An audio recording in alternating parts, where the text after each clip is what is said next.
सब, welcome back my YouTube channel. आज का मेरा टॉपिक है एनसीएफ। ठीक है, तो चलिए शुरुआत करते हैं, देखते हैं एनसीएफ में क्या है। तो नेशनल करिकुलम फ्रेमवर्क 2005। ठीक है, एनसीएफ ये मतलब कि अब तक का चौथा एनसीएफ है। इससे पहले 3 एनसीएफ और आ चुके हैं, वो देखो कब आए थे। इससे पहले आया था 1998 में, सॉरी 2000 में, इससे पहले 1998 में आया था और उससे पहले आया था 1975 में। 2000 में बीजेपी गवर्नमेंट में आया था जब अटल बिहारी जी थे। उसके बाद है इसमें मतलब एनसीएफ है क्या, चलिए समझते हैं।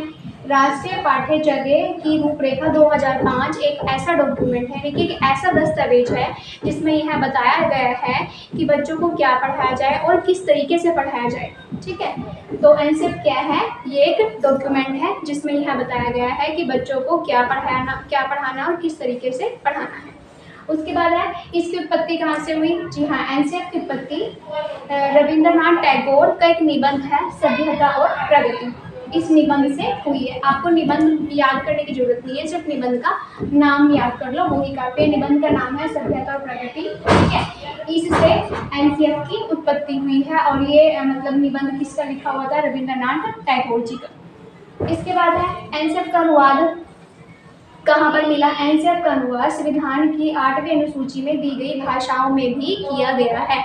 अब देखो यहाँ पर संविधान में 22 भाषाएं हैं, जिसमें हिंदी, पंजाबी, उर्दू, मलयालम, कोंकणी, इस तरह से 22 भाषाएं हैं। इन 22 भाषाओं में भी एनसीएफ का जिक्र किया हुआ है। उसके बाद है एनसीएफ को किसकी अध्यक्षता में तैयार किया गया। एनसीएफ को तैयार किया गया प्रोफेसर यशपाल की अध्यक्षता में।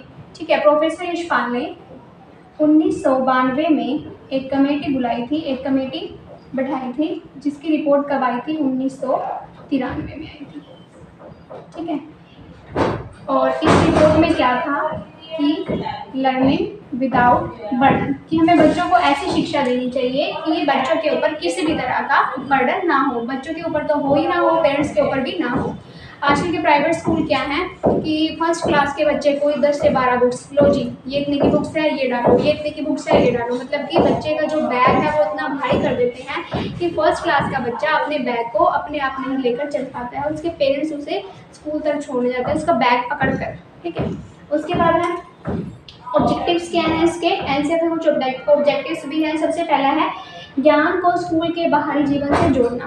ठीक है, मतलब कि हमने ऐसा नहीं पढ़ाना कि जो किताब में है सेम वो ही बच्चों को पढ़ा दें, हमें इसमें कुछ बदलाव भी लाने हैं, कुछ मतलब बाहरी चीज़ें भी जोड़ें। जैसे मान लो छोटा बच्चा है, छोटे बच्चे को हमने जानवरों के बारे में बताना है, तो हम छोटे बच्चे को ऐसे जानवरों के बारे में बताएंगे जिन जानवरों को अपने घर के आसपास देखता है। जैसे मान लो कुत्ता है, छोटे से छोटे बच्चे को बताए कि ये कुत्ता है, तो कुत्ता मतलब वो कुत्ते को बहुत अच्छी तरीके से जानता है। कुत्ता हो गया, गाय होगी, बकरी होगी। तो कहने का मतलब है जो ज्ञान है, यानी कि जो बच्चे को हम पढ़ा रहे हैं उसको थोड़ा बहुत हमने बाहरी जीवन से भी जोड़ना है। अगला है पढ़ाई को रटन प्रणाली से मुक्त किया जाए। अब देखिए कुछ बच्चे क्या होते हैं वो याद नहीं करते, अगर उन्हें कोई टॉपिक याद नहीं हो रहा है तो वो रट्टे लगा लेते हैं, वो रट्टे लगा के टेस्ट में तो पास हो जाते हैं, लेकिन एग्जाम टाइम तक जो उन्होंने रट्टा लगाया था वो भूल जाते हैं। तो कहने का मतलब है बच्चों को हमें रटन प्रणाली से मुक्त फ्री कर देना चाहिए। उसके बाद है पाठ्यचर्या पाठ्य पुस्तक केंद्रित ना हो। अब देखिए मान लो जितने भी स्कूल हैं किसके लिए है, बच्चों के लिए है। टीचर्स आते हैं स्कूल में बच्चों के लिए, प्रिंसिपल होता है स्कूल में बच्चों के लिए, बड़े बड़े इंस्टीट्यूशन, बड़े बड़े स्कूल्स खोल रखे हैं, मतलब बच्चों के लिए खाना बनता है। ठीक है, ये सब किस लिए होता है, बच्चों के लिए होता है। अगर बच्चों के लिए ही ना हो तो ऐसे मतलब पढ़ाई का कोई फायदा नहीं है। तो कहने का मतलब है जो हमारा करिकुलम है वो ना तो पाठ्यचर्या होना चाहिए, ना ही पाठ्य पुस्तक संबंधित होना चाहिए और ना ही अध्यापक संबंधित होना चाहिए। वो कैसा होना चाहिए, वो बाल केंद्रित होना चाहिए। उसके बाद है विद्यालय में द्वितीय शिक्षा को विभिन्न प्रकार से जोड़ा जाए। पहले मतलब क्या होता था कि साल में सिर्फ एक बार वार्षिक परीक्षा होती थी, इसके अलावा कोई टेस्ट नहीं होता था। ठीक है, कोई भी एक्टिविटीज़ नहीं होती थी। लेकिन जब से 2005 एनसीएफ आया है साल में 3 बार परीक्षाएं होने लगी है। इसके अलावा टीचर्स क्या करते हैं, मंथली टेस्ट लेते हैं, वीकली टेस्ट लेते हैं, ताकि बच्चा अप टू डेट रहे, मतलब कि उसने पिछले हफ्ते या पिछले महीने क्या पढ़ा है वो उसे एग्ज़ाम टाइम तक याद रहे। और वो कैसे याद रहेगा, जब बच्चा टेस्ट देगा। उसके बाद है विद्यार्थी राष्ट्रीय मूल्यों के प्रति आस्थावान बन सके। एनसीएफ 2005 कहता है कि अध्यापक को ऐसे नागरिक तैयार करने चाहिए, ऐसे बच्चे, ऐसे स्टूडेंट्स को पढ़ाना चाहिए, मतलब कि ताकि वो बड़े होकर सार्वजनिक चीज़ों को नुकसान ना पहुंचा सके। मैं एक एग्जांपल देती हूँ इस चीज़ का। जैसे मान लो 10th या +2 के बच्चे होते हैं, जब उनका लास्ट दिन होता है, 1-2 दिन पहले क्या करेंगे, स्कूल के पंखे, खिड़कियां, दरवाजे सब खोल देंगे। क्यों? क्योंकि अब उन्होंने दोबारा से स्कूल में पढ़ने नहीं आना है। आगे चलकर यही बच्चे क्या करेंगे, सामाजिक मूल्यों को यानी कि सार्वजनिक चीज़ों को हरास पहुंचाएंगे, हानि पहुंचाएंगे, कारों में आग लगाएंगे, बसों में आग लगाएंगे, ट्रेनों में आग लगाएंगे।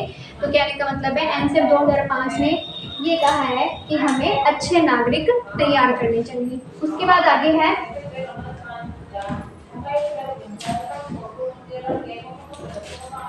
इसी में ही है, कुछ सुझाव दे रखे हैं। पहला है चाइल्ड एक्टिव, यानी कि अगर बच्चा सक्रिय होगा, यहाँ पर बच्चे सक्रिय की बात की गई है कि मान लो कोई बच्चा है, कोई छोटा बच्चा है, उसे प्लस या माइनस जोड़ घटा नहीं आ रहा है, तो मतलब क्या करेगा, गलत करेगा। गलत करता करता वो क्या है, अपने अध्यापक के पास जाएगा। टीचर क्या करेगा, उसे मतलब अच्छी तरह समझा के बताएगा कि बेटा इसका आंसर ये नहीं ये है। तो कहने का मतलब है कि बच्चा गलतियाँ करता है, गलतियाँ कर करके ही कुछ नया सीखता है। अगला हमारे पास लर्निंग एक्टिविटी, सक्रिय ज्ञान। हाँ जी, सक्रिय ज्ञान भी होना जरूरी है और सोशल एक्टिव भी होना जरूरी है। अब मान लो मैं पढ़ा रही हूँ, मैं समाज का हिस्सा हूँ, बच्चे मेरे से कुछ ना कुछ सीख रहे हैं, हालांकि बड़े भी कुछ ना कुछ सीख रहे होंगे। तो कहने का मतलब है कि बच्चा ज़्यादातर अपने माता पिता से और समाज से ही सीखता है। तो कैसा होना चाहिए, लर्निंग एक्टिव होना चाहिए। अगला है यांत्रिकता। यांत्रिकता का मतलब होता है बोर ना होना। अब मान लो कुछ टॉपिक ऐसे होते हैं जिनसे बच्चे बोर हो जाते हैं। मान लो एक अध्यापक है, वो एक ही टॉपिक को हर चौथे दिन या हर हफ्ते उसमें बिना कुछ चेंजेस किए वो ही पढ़ाता रहता है। बच्चे क्या होते हैं, पीछे बैठकर बोर होते हैं। तो हमें ऐसे टॉपिक नहीं पढ़ाने हैं। अगर मान लो हमारा टॉपिक हमने मान लो हफ्ते बाद कोई टॉपिक पढ़ाना, तो उसमें थोड़े बहुत चेंजेस जरूर लाने हैं। ऐसा नहीं है कि बच्चों को हम बोर करें। अगर बच्चे क्लास में बैठा बोर हो रहा है तो वहाँ पर टीचिंग लर्निंग प्रोसेस नहीं हो रही है, यानी कि उस टॉपिक को पढ़ाने का कोई फायदा नहीं है अगर बच्चे को वो समझ ही नहीं आ रहा है। उसके बाद है आनंद एवं संतोष। देखिए क्लास में डिसिप्लिन का होना भी जरूरी है और थोड़ा डर का भी होना जरूरी है।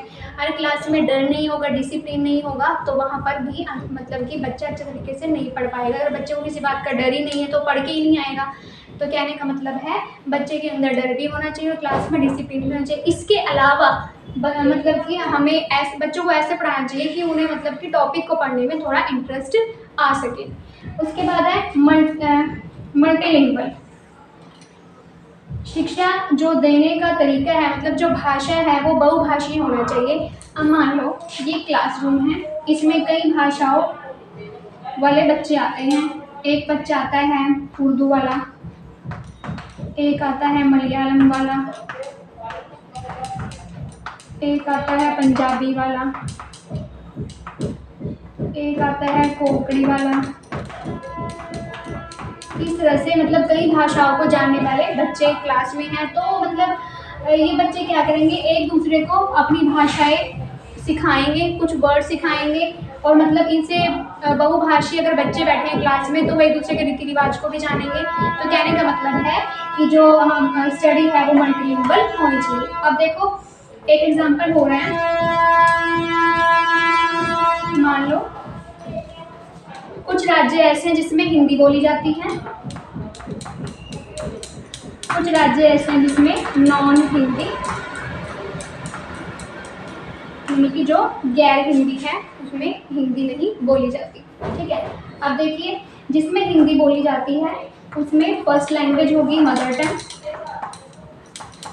यानी कि मातृभाषा, और नॉन हिंदी में भी सबसे पहले टीचर पढ़ाएगा उसे मातृभाषा में। इसके बाद अगर वहाँ पर हिंदी बोली जाती है तो टीचर उसे इंग्लिश में सिखाएगा, अगर वहाँ पर हिंदी नहीं बोली जाती तो टीचर उसे हिंदी में सिखाएगा। और इसके बाद उनकी अपनी एक मॉडर्न लैंग्वेज होगी, इधर भी अपनी एक मॉडर्न लैंग्वेज होगी। तो कहने का मतलब है जो टीचर है बच्चे को 3 भाषाओं में पढ़ा सकते हैं। सबसे पहले उनकी भाषा मातृभाषा होती है, अब मान लो कोई बच्चा है प्री नर्सरी में पहली बार आया है, वो इंग्लिश में एकदम परफेक्ट कैसे बोलेगा, वो हिंदी में परफेक्ट कैसे बोलेगा।